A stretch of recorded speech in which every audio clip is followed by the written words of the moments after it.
It's Redlining, and welcome back to another episode of Life. So we should just get started. Okay, let's see. Here we go. So today's song of the week is "Brave" by Maura Peters. Okay, here we go. Maura Peters is set to release her sophomore record, "Brave," for Reunion Records on July 15. Co-produced by Seth Mosley, Francesca Baiaselli, Newsboys Audio Journal, who helped with them, and Joel Smallbone from King and Country. This album is sure to excite fans of I Choose Jesus and engage a whole new audience. The theme of the record is articulated. It's a title track, "Brave." The notion of bravery came when Peters was writing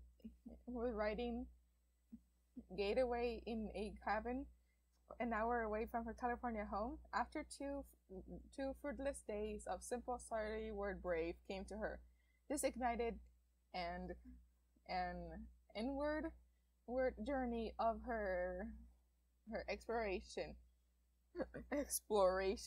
In the process of realizing and facing her fears, Peters understood that the song produced over the next year was meant to inspire beyond her. Album features the title track "Brave" with a guest rap by Andy Mino. A call to arms to fight against all fears. This, according to Peters, is the soundtrack to battle I fight in my own life.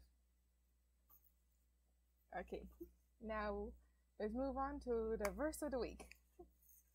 Also, I suggest you listening to the song "Brave." I really like it. Okay, verse of the week. Give us the food we need for today. Matthew 6:11. Matthew 6:17-16 follows Jesus' introduction about praying behind closed doors. He now teaches how to pray. Christ denounced the use of mindless repetition, of meaningless jargon. God doesn't need filter words, and He doesn't need us to repeat ourselves in order to be heard.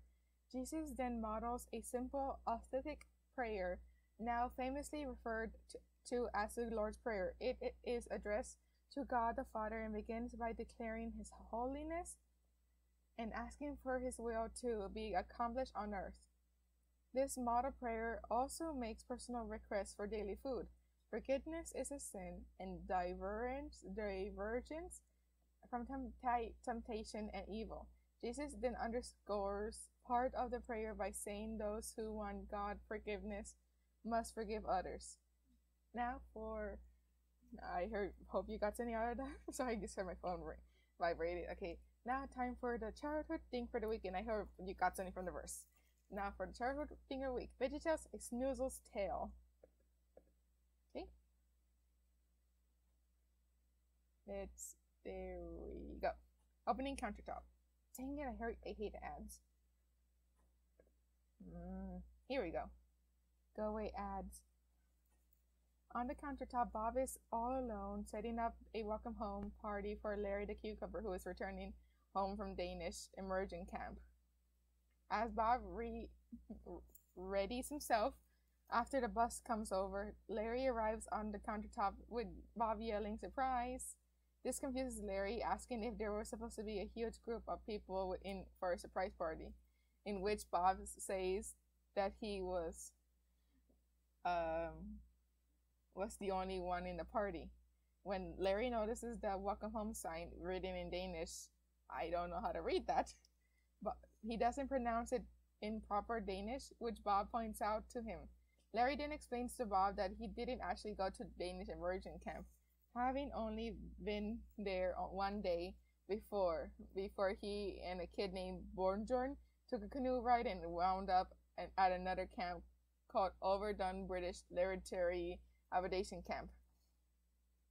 This makes Bob very frustrated, telling Larry that he had a story arranged which involved Danish truck driver named Jorgen and his pet monkey in a similar matter of the BJ and the Bear, as Larry points out. and that Larry was slated to play the part of Jorgen. When Bob is upset that Larry didn't actually learn any Danish to play the part, he then spontaneously wonders what he's going to do. Tells Chester, which was the name of the kid they got the letter from. In his letter, Chester explains to both Bob and Larry that all the kids at his school like to poke fun at him, and they tell him that he is not good at anything, and wonders if he truly is special, even in spite of things not turning out the way Bob wanted them to. Larry has a backup plan, deciding to tell Chester of the story of Dr. Jekyll and Mr. Hyde, which Bob is concerned that story is a little scary. But Larry tells him if you change things around a little, we have the story that Chester will enjoy, before telling Chester to get ready for Dr. Jekyll and Mr. Sly. The strange case of Dr. Jekyll and Mr. Sly. Sorry. I'm just gonna put this on really quick before I start reading that Dr. Jekyll and Mr. Sly. In a dark alley in London, a mysterious gourd wearing a white leisure suit and a pink afro and a pair of Elton John aqueous glasses hops out from behind the gate behind a house while carrying a radio, before setting the radio on the ground. After turning on the radio, the school style of music starts playing as this strange gourd starts dancing, which it attracts a large crowd of people. Mr. Butterbun, played by Scooter Carrot, is suspicious about the activity of the stranger. At the same time, his butler, Poole, played by Larry the Cucumber, approaches him with a tea kettle. Mr. Butterbun is determined to find out the secret of this dance-happy stranger. Before he notices the stranger heading into the house of Dr. Jiggles, Mr. Butterbun and Poodle then head off towards the direction of Dr. Jiggles' house. After that, to warn him about this mysterious stranger. After arriving to Dr. Jiggles' house, Mr. Butterbun knocks on the door, to which he is freaked out about the presence of the hand. Before the door opens up, Dr. Jiggles, played by Jimmy Gord, greets Mr. Butterbun and Poole. Before inviting them inside, when Mr. Butterbun tells Dr. Jiggle about the mysterious disco dancing stranger that came to his house, Dr. Jiggle tells him that he's referring to Mr. Sly, before he tells them that he really admires Mr. Sly for his great dance moves, which Poole agrees with Dr. Jiggle. Then he said that he can never dance like that, all because the fact that he is too jiggly. Before he proceeds to sing about how his only aspiration was to be the gourd who danced, but his portly gifts only served to make folks giggle. After the song ends, Mr. Butterbun then admits that he was wrong for judging Mr. Sly, before Dr. Giggle states that on the count of Mr. Sly's wonderful non-jiggly dancing moves, he's certain that Mr. Butterbun and Poole would like him. When Mr. Butterbun asks Dr. Jiggle if he could introduce them to Mr. Sly, Dr. Jiggle frankly tells him that he's much too busy, before he quickly pushes them out of the house. Nevertheless, Mr. Butterbun is determined to find out more about Mr. Sly, proclaiming that if he be Mr. Sly, then he shall be Mr. Sneak, which confuses Poole. The next night, Mr. Butterbun and Poole then approach the back alley of Dr. Jiggle's house, with a Butterbun freaking out about having feet as well. Before they look to see Mr. Sly come out of the gate again, the plan is for Poole to give Mr. Sly the invitation to Mr. Butterbun's house before he starts dancing, so that they can talk over some tea. Then they found out that he got up his sleeve. Poole then approaches Mr. Sly with the invitation, but of course the plan fails when Mr. Sly turns on the music and starts dancing again, which Poole also gets caught up in the music and starts dancing as well, which Mr. Butterbun is angry. Dang it, why is my eyes watery? Sorry. Sorry for this quick stop. Stop? Okay. Which Pooh and Mr. Sly bump hips with each other before Mr. Sly starts spinning. To which Pooh also starts spinning as well, but is unable to stop while Mr. Sly is able to stop spinning and house back onto Mr. Jiggle's house again. Mr. Butterbun then approaches the still spinning Pooh and ends up getting spun around as well. Before the two then crash it back into the gate, everyone starts applauding and cheering, which Pooh is happy about. But Mr. Butterbun, I can't stop laughing about the name, is angry as opposed to happy. The following night, Mr. Butterbun is waiting again, to which he checks his pockets watch, seeing that it's 11:58, freaking out about the hand again, before deciding to never mind it. When Pooh asks about it, Mr. Butterbun then says that no one has seen Dr. Jiggle for 2 days, stating that this time they be sure to catch Mr. Sly in the act. The light of Mr. Jiggle's house turns on as Mr. Butterbun and Pooh look up to see Dr. Jiggle in his window. Dr. Jiggle then greets them before Mr. Butterbun asks him if he's alright, to which Dr. Jiggle replies that he has been feeling a little woozy lately, of course. When Dr. Butterbun and asks Dr. Jiggle to join him and Pooh in their stakeout for Mr. Sly, Dr. Jiggle is about to reply before a strange feeling suddenly comes over him before he starts moaning, and then quickly zips off screen while still moaning. To which Mr. Butterbun and Pooh call out to him. Loud disco music is suddenly heard as Mr. Sly comes out from the back gate, dancing once again. While carrying the radio, then sets it on the ground before he resumes dancing once again. However, this time, Mr. Butterbun had enough. He turns off the radio, which has caused everyone to gasp, before Mr. Butterbun asks Mr. Sly what he did with Dr. Jiggle. When Mr. Sly doesn't answer, Mr. Butterbun repeats the question before realizing, looking into Mr. Sly's eyes, that he's seen those eyes before. When Mr. Sly tries backing away, he ends up tripping over the radio, causing him to fall to the ground on his back. Seconds later, the buttons on the front of Mr. Sly's leisure suit suddenly starts popping off one by one before the corset is then ripped, revealing that Mr. Sly is actually Dr. Jiggle in disguise. Once Mr. Sly's true identity has been revealed, Mr. Butterbun asked Dr. Jiggle why he did it, before Dr. Jiggle ashamedly admits that he has been taking dance lessons, claiming that his life he wanted to dance, but was afraid that people would laugh at him on account of being so jiggly, and that he dressed up as Mr. Sly so that people would like him. Dr. Jiggle then says, "You gotta love a guy who can dance, not jiggle, right? But man, did that costume hurt. I think I bruised my spleen."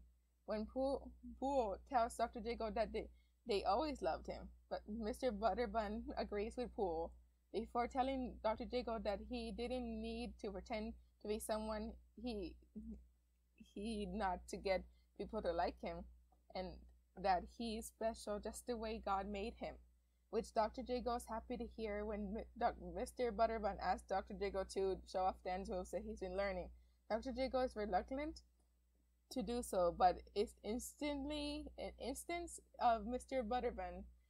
He finally consents. Soon the music is turned on again as Dr. Jiggle starts dancing as himself. Dr. Butterbun and Pooh also join in the dance as well, before they start singing a disco-induced reprise of "I Want to Dance" before the song ends. After that, I am weirdly crying. Sorry. Okay, here we go. Now for the next story. Here we go. Here comes the next part. Dang it. Bob then reads from a book about snoozles, a curious folk who eat pancakes and noodles and spend half their days making sketches and doodles and cutting their hair into shapes like French poodles. In Snoozleburg, the hometown of all snoodles, there is a large tower in the center that produces a new snoozle every fourth Tuesday at 9:15. One day, a brand new snoodle named Snoodle Doo is born. Before he starts wondering what his purpose is, inside the pack on his back, Snoodle Doo discovers some paint and a snoodle kazoo. Before discovering a string to which he pulled, caused a pair of wings to pop out.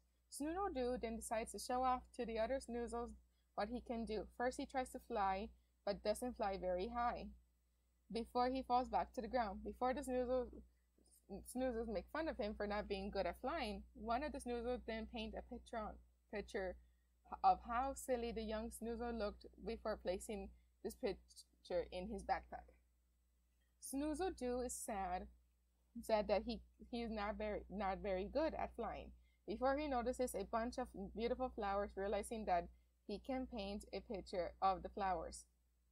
Claiming that he got more than wings after the picture is all painted, Snoodle Doo then shows the picture that he painted to the other snoozles. He admonished him that he is no better than painting than flying.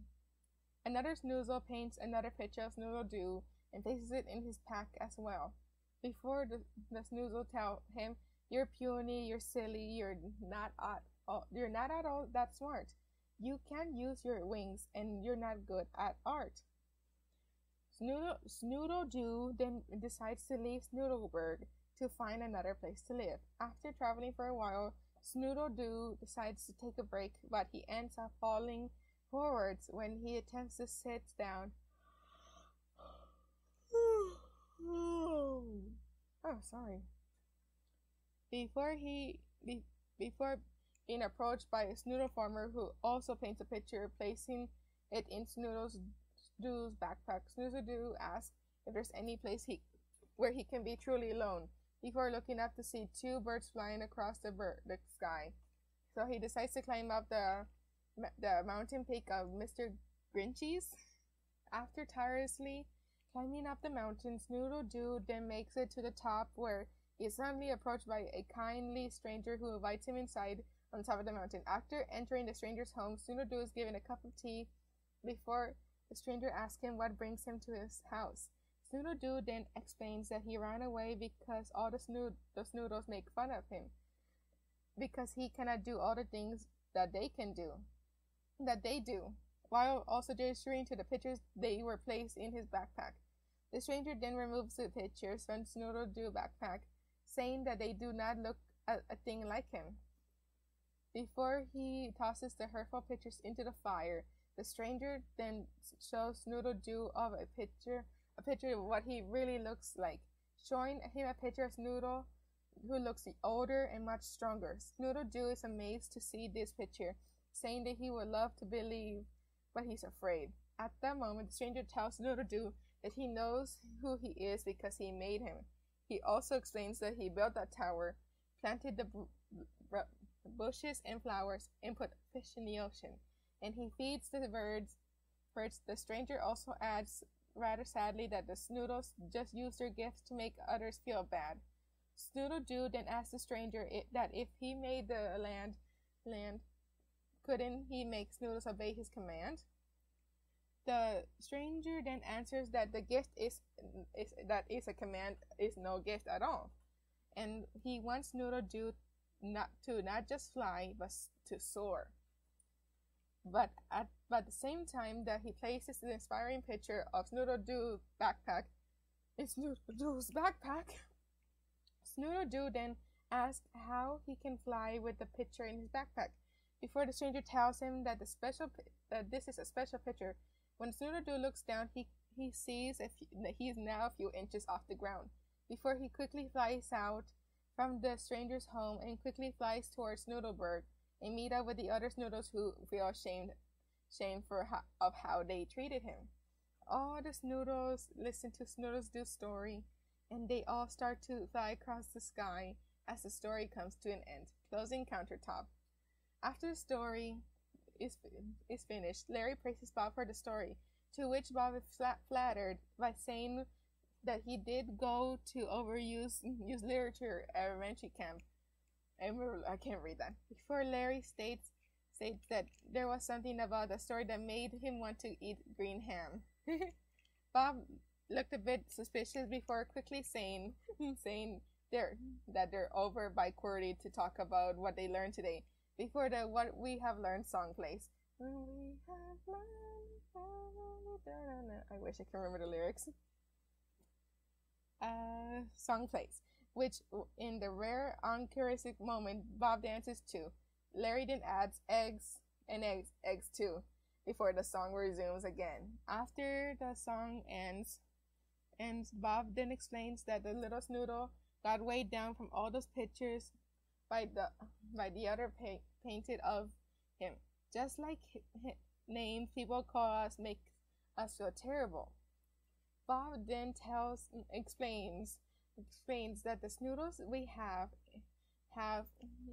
a creator because God made us, and when we know what he thinks of us and how he sees us, it doesn't matter what anyone else says. Larry then asks QWERTY if he can show them what the Bible says before QWERTY brings up the verse, which is, I praise you because I am fearfully and wonderfully made. Psalms 139:14. Bob then tells Chester that the kids at school can only see the way he looks at the moment, but God sees him the way he's meant to be. He's much smarter, stronger, and braver, and he thinks that God has given him amazing gifts. When Bob asks why, Larry quickly says that he knows why, which God made you special and he loves you very much. With Bob adding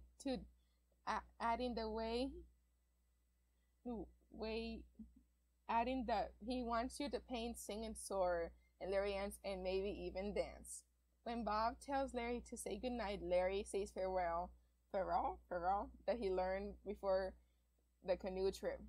After the audience think that Larry is still thinking about his time in the Danish immersion camp, much to the confusion before the show ends. Well, that is all for today. I hope you enjoyed this video, and it's 23. Wow, I read for 23 minutes. Well, that is all for today, and I hope you got something out of God's word out of this video. And you're going to be seeing some words. Oh, and God bless you. You're going to be seeing some words in 3, 2, 1.